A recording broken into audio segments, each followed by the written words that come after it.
Welcome back to the final installment of our three-part tutorial series on running Cyberpunk Red in Foundry Virtual Tabletop. I'm Prometheus, and in this video we'll cover the essential tools and modules that will make your games a success. We explore both external tools and Foundry modules, highlighting where to find them and their basic features. Let's go ahead and get started. Before we dive into Foundry, first I want to talk about some essential external tools that will enhance your Cyberpunk Red experience. And the first I want to highlight is Dungeondraft. Dungeondraft is a powerful, robust, easy-to-use map-making software for creating your scenes and is, in my opinion, second to none for usability when compared to its alternatives. You can purchase it from dungeondraft.net for around $20, and it will pay for itself within hours. Every map I produce is made with Dungeondraft, and the sky is the limit on what you can achieve with it. Dungeondraft is catered initially to fantasy settings, however, and to make your scenes look truly cyberpunk, I recommend some asset packs from cartographyassets.com. Some standout authors that I've used assets from in the past include Tiger_Per, Gnome Factory, Valstoys, and PeaPu. Dungeondraft has the native ability to integrate asset packs through its menu, so it's a simple matter of navigating to the packs you want, downloading them, and pointing Dungeondraft in the right direction. The first three authors that I mentioned, most of their packs are free for non-commercial distribution, whereas PeaPu does ask for a low amount of 5 quid for the packs. The third tool I will recommend, perhaps surprising no one, is Midjourney. Midjourney is an AI-based image generation tool, great for sourcing non-commercially used art. You can run it through Discord, and you'll have a limited number of free prompts through their Discord server before requiring a subscription, though mine has been worth it every month. Check the description for a basic prompt to get you started, similar to the prompts that I've used for all of my content. For atmospheric noises, the BBC Sound Library is an excellent resource. You can find a variety of sounds to enhance your game environments, all free, and they have a built-in sound mixer that allows you to layer the noises. You don't even need an account. Seriously, one of the coolest resources out there. Absolutely recommend to anyone. Get yourself a basic library on Foundry, then mix, match, and layer them as you need. And lastly, I absolutely do not recommend finding a YouTube video downloader to download audio soundtracks for your games. Again, definitely don't do this. That said, if you're interested in providing a playlist to your players during the game through other means, you can check the description for a list of my personal favorite artists and tracks to get you started.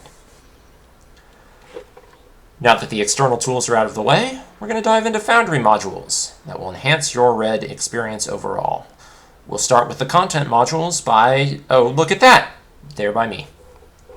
I have two modules to show off that will absolutely make getting set up a breeze, providing you everything you need to run a game without ever having to produce a single asset yourself.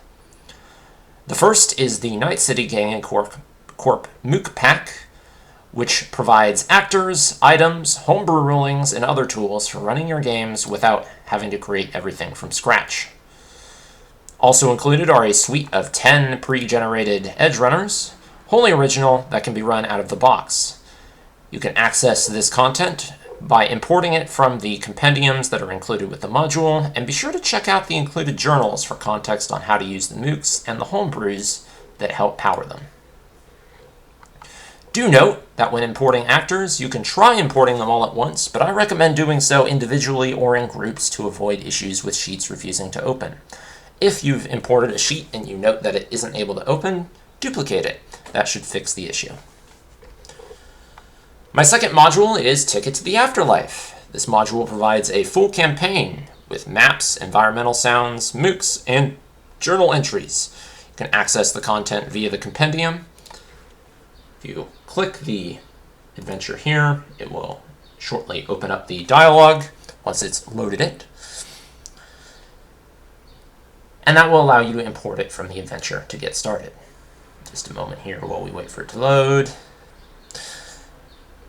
The campaign focuses, see, there it is, and you hit Import Adventure. The campaign focuses on restarting the Afterlife, a formerly well-known edge-running destination in the Cyberpunk universe, reimagined here as a shady, service-based establishment similar to the Continental Hotel from the John Wick franchise. Everything you need to run a campaign, all in one place, as if you just bought a campaign book for the first time. Now that my self-promotion is out of the way, let's talk about my recommendations for improving your Foundry user interface. Here are some must-have UI modules. First is Quick Insert. It provides a quick search bar for easy access to actors, items, and more. When installed, the hotkey is Control Space, bringing up an index of every compendium and asset currently in your world that can be dragged out into inventories. Absolutely indispensable as a time-saving tool. Would recommend it for any game, anytime, all the time, forever. The second tool I recommend is Pop Out. This fairly simple module allows you to pop out windows into their own windows so long as you are running Foundry through a browser, enabling you to save on screen time and reduce window shuffling while you are in the game. As you can see from this complex interface, your browser space will be at a premium. Pop Out makes that situation a little bit easier. The third module that I recommend is Sidebar and Windows Resizer, which is similar to Pop Out. It allows you to do this. You never would have thought that you would have needed a module to do this, but here we are, and you do. Absolutely recommend it for obvious reasons. Makes it easier to configure the game as you want it. The fourth module I recommend is Dice Tray. It adds a convenient dice tray, as mentioned, dice buttons here at the bottom of the chat interface. Allows you to basically select dice and put them into the roller without needing to roll skills and without needing to type out the command. The fifth module that I recommend is Dice So Nice. If I roll this section of random dice I've just put in here, look at that. We have 3D dice, and that's what Dice So Nice does. It enables dice rolling with 3D animated dice. These can be customized on a player-to-player basis in the module settings. Let's see if we can get there. There we are. You'll be able to change the color and the texture, along with setting up custom sound effects and visual effects for crit successes and fails or any other rolls. Players can modify these case by case as well, so if you want your cowboy to have a hee-haw whenever they crit success, as mine does, you can do it. Absolutely recommend. The sixth module that I will recommend is Diwako's Red Editions. That is D-I-W-A-K-O, a contributor in the Cyberpunk Red community. He's produced several small quality of life improvements to the Red system. Although there are several features that we won't be covering here, the one that we want to concern ourselves with is the ability to see when you've hit a shot. As you can see down here, I had the 6th Street Private make an attack against the civilian. It missed by 1, and the dialogue popped up here notifying me of the miss. When you hit with a shot, the dialogue changes slightly, telling you that you've hit. Just basic, simple automation that makes life a lot easier. The 7th module that I would recommend for UI improvements is Party Resources. This module tracks resources among party members, like group cash, but also visible stats, like a bounty score, or perhaps the loyalty of an exec's team members.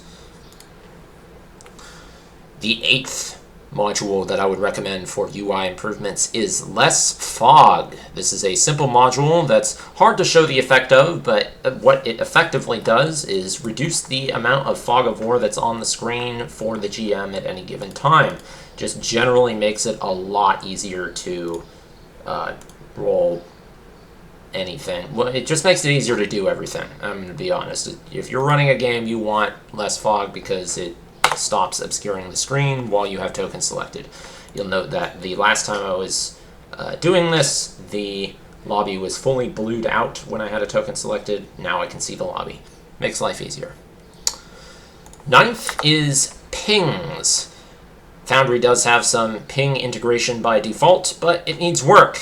Pings allow you to ping locations on the map, replacing that default functionality. If you hold left click to use, you'll see that the ping lingers for longer, is a little bit more animated, a little bit easier to see, is set by your color in the player corner that we set up in the first video, and has your name underneath it, along with, your character, if you've got that set up down there. 10th UI module I would recommend is Simple Calendar. Simple Calendar does what it says on the tin. It provides a calendar for your play. Raid campaigns typically play out over the course of months of in-game time, and this allows you to track the key dates and passage of downtime easily. Also of note, it does include a Cyberpunk Red theme. So if that's your thing, there you go. The 11th tool that I recommend is Token Attacher. It allows you to automate the movement of vehicles, while tokens attached to the vehicles are kept in the same relative position as they move. For a brief demonstration here, I have the buggy on the road. If I activate the token attaching UI here, it will note the buggy as the token that is being attached to. I'm going to move the, let's go ahead and move the enforcer into the position on the buggy that I am interested in it staying on. And if I hit attach, the enforcer has been attached to the token. Now if I move the token, the enforcer moves with it. It does move underneath it, which is unfortunate, but you can always select the enforcer. You know, it needs work. Still though, a lot easier than doing it yourself. Would recommend, nonetheless.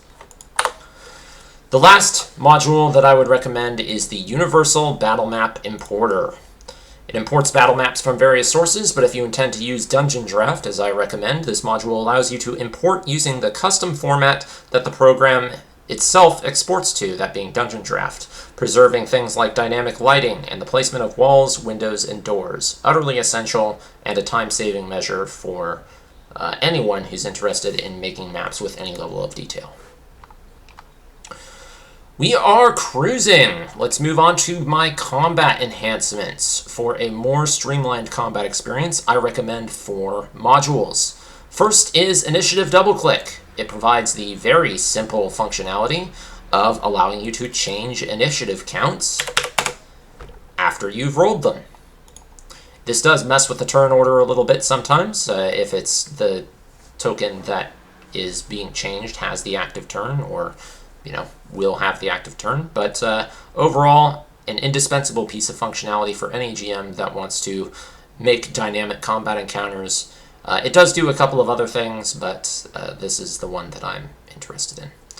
The second module that I would recommend for improving your combat scenarios is Combat Booster. It provides additional combat management tools, which we won't be focusing on. The big thing that I like is the token turn indicator, which you can see here. It is their current turn, and if we go over to the Gangster Enforcer, well, look at that.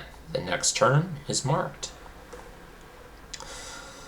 The third module that I recommend is Combat Enhancements. It enhances the combat tracker itself with extra features. The most notable one here is the health bars on the outsides of the token, so you can easily see what health each token is at a glance.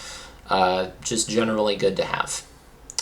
And the last is Splatter. Splatter adds blood spatter effects for a more immersive combat experience. If I damage this guy, let's see if it's working. There it is. Adds blood splatter decals to the scenes. You can clear them with the options over here, or you can add additional ones through the option. Last but not least is visual enhancements. There are a wide variety of tools for doing this. The fog that you're seeing here is from, I believe, FX Master, but the only one that I am recommending every player have is automated animations. This adds visual effects to your game world, allowing you to automate the sound of weapons being used, along with visual effects that correspond to them. Just give a brief demonstration here. If I get the sheet out of the way, when I fire my SMG, or better yet, let's auto-fire it.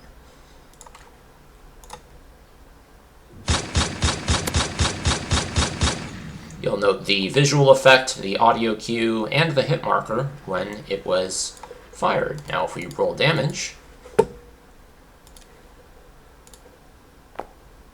and apply it to the civilian token. Well, that applied to the private. Either way, you get the point across, adds a blood spatter. Makes your combat a little bit more pop, gives it a little bit more pop while you're playing. While I won't go in-depth on setting it up in this video, there are plenty of tutorials available elsewhere on YouTube. Additionally, I recommend joining the Foundry Red Discord server. There I've shared some default configuration files under content sharing, along with details on how to get them running. I'll leave a link for an invite in the description. And there you have it. These tools and modules are, in my opinion, essential for creating an immersive and efficient Cyberpunk Red experience in Foundry Virtual Tabletop. While the tabletop itself does lend itself to virtually endless further modification and configuration, from here on out, you're on your own. Poke around, see what other tools are out there that you might enjoy. You never know what hidden treasures await you adding new functionality to your games. Just be careful not to overwhelm your players. Thanks for watching. I hope you found this video tutorial series helpful, and if you have any recommendations for the next one, feel free to leave a comment. That's it. Bye.